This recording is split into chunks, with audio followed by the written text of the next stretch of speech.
If you're not familiar with MASC's history, 35 years ago, co-founders Jennifer Kellylee and Jan Andrews gave birth to this beautiful organization.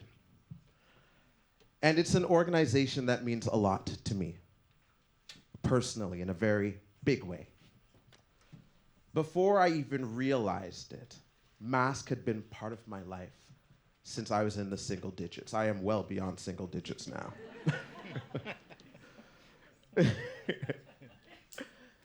And part of my story and relationship with MASC, it started with a song.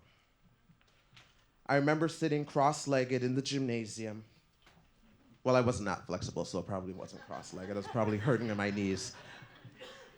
And Leslie McCurdy was brought in to talk about Black history.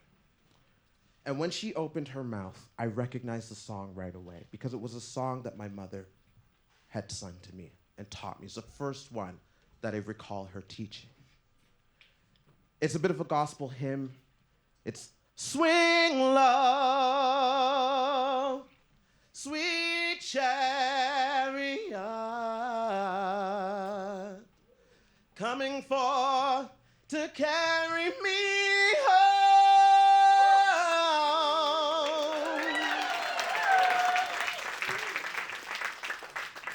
And that was the start of understanding how the arts could be a part of my education. I was probably about 7 or 8. Fast forward a couple years, I'm about 10 years old. Mrs. Jones-Myers at the time, wonderful teacher, I've had incredible educators over the course of my life, said, you really write well. Like, I love your storytelling. There's this opportunity to go to this conference, and she spoke to my mother about it, about how we were going to get there to St. Paul's University. My mom worked really hard from a low-income neighborhood, the Carlington neighborhood. We lived in low-income housing. She wasn't necessarily going to be able to get me there herself, but we came up with a plan, and I took the bus. Solo dolo. And the volunteers were incredible.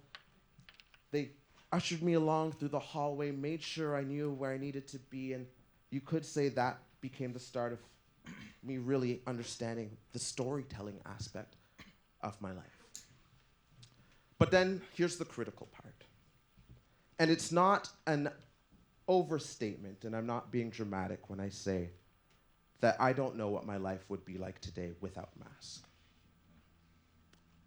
At the age of 12, another phenomenal educator, Mrs. Burton, said, there are these MASC Arts Awards. You express yourself so well through drama. That award allowed me to attend the Ottawa School of Speech and Drama on a scholarship. I never would have been able to afford that. Life comes full circle. So those of you who have been in the nation's capital for a really long time may recall a program called Homegrown Cafe. Watched it religiously, always wanted to be on it, and I could see the pain in my mom's face when she said, I don't know how to make this happen, and I can't afford to give you lessons in singing or tap or theater. I say this, and I share this story to describe the impact of MASC. It is huge. It is absolutely gigantic. Going to the Ottawa School of Speech and Drama, and I know it's hard to believe, I was a very shy child. It was an escape. It was an opportunity to forget the woes of financial burdens or poverty, to be amongst those who shared a passion like I did. But most importantly, MASC isn't about turning children into artists. I know I leaned into my art, and I still act professionally to this day.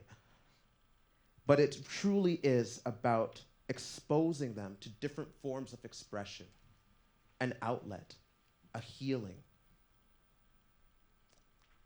It's about providing them an opportunity without questioning their ability. The ability doesn't matter. It's about having fun.